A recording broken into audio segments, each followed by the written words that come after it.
दोस्तों, आज की कहानी है ननद जी आपने तो हमारा समाज में नाक ही कटवा दिया। दोस्तों, कहानी शुरू करने से पहले अगर आपने हमारे चैनल को सब्सक्राइब नहीं किया है तो सब्सक्राइब कर लीजिए ताकि आपके पास पहुंचे हर नया वीडियो।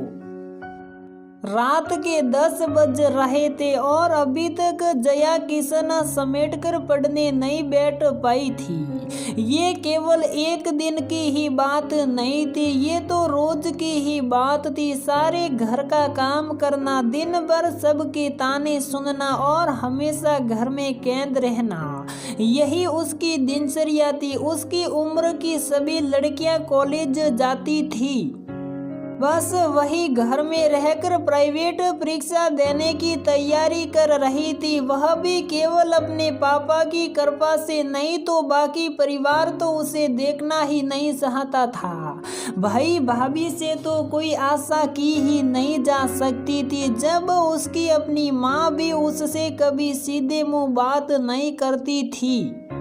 बस एक गलती हुई और जया के सारे जीवन में अंधकार छा गया। जया जब 12वीं में पढ़ रही थी तब कोचिंग पढ़ने साइकिल से कोचिंग इंस्टीट्यूट जाया करती थी। बहुत मुश्किल से तो घर में उसे साइंस लेने की परमिशन मिली थी, क्योंकि रूढ़िवादी परिवार में सबका मानना था कि लड़कियों को बस शादी लायक पढ़ा लिखा कर जल्दी से जल्दी शादी कर दी जाए, वही अच्छा है। जया पढ़ने में तेज थी, इसलिए उसने पापा से अपनी बात मनवा ली और शाम को कोचिंग पढ़ने भी जाने लगी। उसका सपना डॉक्टर बनने का था।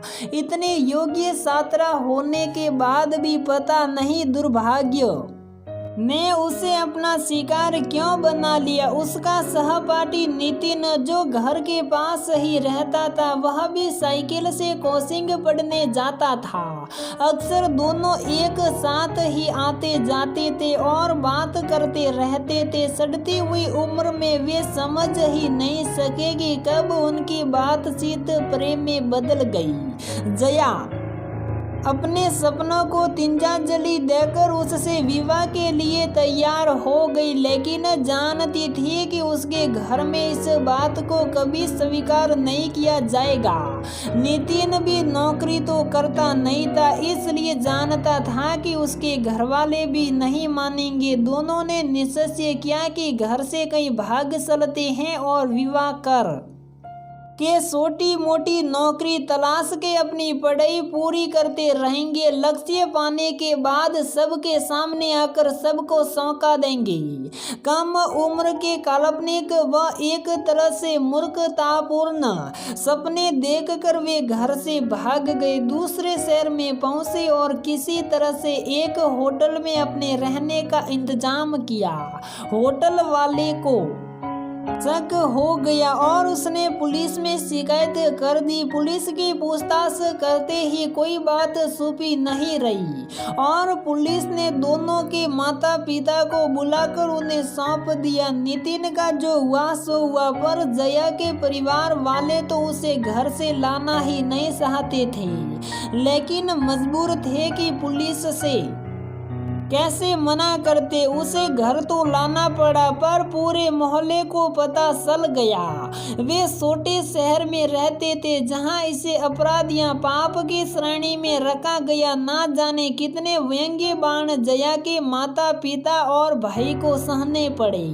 जया की सहेलियों के माता पिता ने उससे मिलने के लिए अपनी बेटियों को मना कर दिया। कॉलेज जाना भी छूट गया। काम वाली घर की बातें नमक मिर्च लगाकर मोहल्ले में बताती थी, इसलिए सुधा ने उसे हटा दिया और अब जया ही सारे काम करने लगी। परीक्षा परिणाम आया और जया 12वीं में प्रथम श्रेणी से पास हुई थी। कॉलेज भेजने का तो कोई सवाल ही नहीं था, क्योंकि जया को उसके सहपाठी ही अपने व्यंग्य बाणों से भेद डालते तथा उसके माता पिता को भी ना जाने क्या किया और सुनना पड़ता।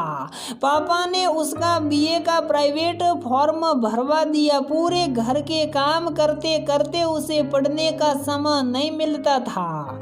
जैसे तैसे रात को देर तक जागकर पढ़ाई करती थी। जया और नितिन दोनों से गलती हुई थी पर सजा जया को ही मिल रही थी। नितिन के माता पिता ने उसे पढ़ने के लिए दूसरे शहर भेज दिया और शायद भूल भी गए कि नितिन ने कोई गलती की थी। नितिन के लिए किसी के मन में गुस्सा नहीं था क्योंकि उन्हें लगता था एक पढ़ने वाले लड़के को जया जैसी आवारा लड़की ने फंसा दिया। सब संतुष्ट थे कि अब नितिन सही रास्ते पर आ गया और उसका भविष्य बन जाएगा।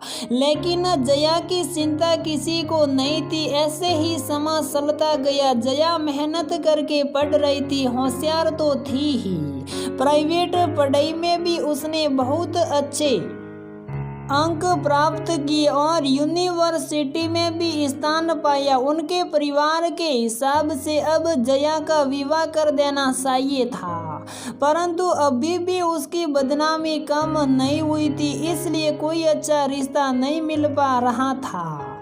ना जाने कहां से उसके ताऊजी एक रिश्ता लेकर आए और उसके पापा को मजबूर करने लगे कि वहां जया की शादी कर देनी चाहिए। उस लड़के की पहली पत्नी आग लगाकर मर गई थी और एक छोटा बच्चा भी था। वे लोग इतने रसूख वाले आदमी थे कि लड़की वाले उन पर मुकदमा तक नहीं चला सके।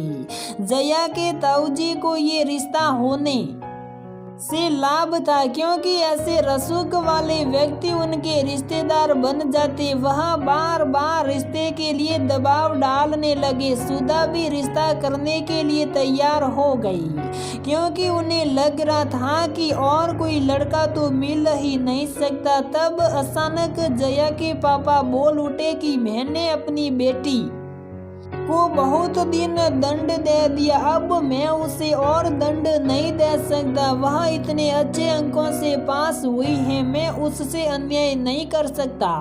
अब उसे कंपटीशन की तैयारी करवाऊंगा और वह कोचिंग भी जाएगी। मेरी बेटी अपनी गलती का दंड भोग चुकी है।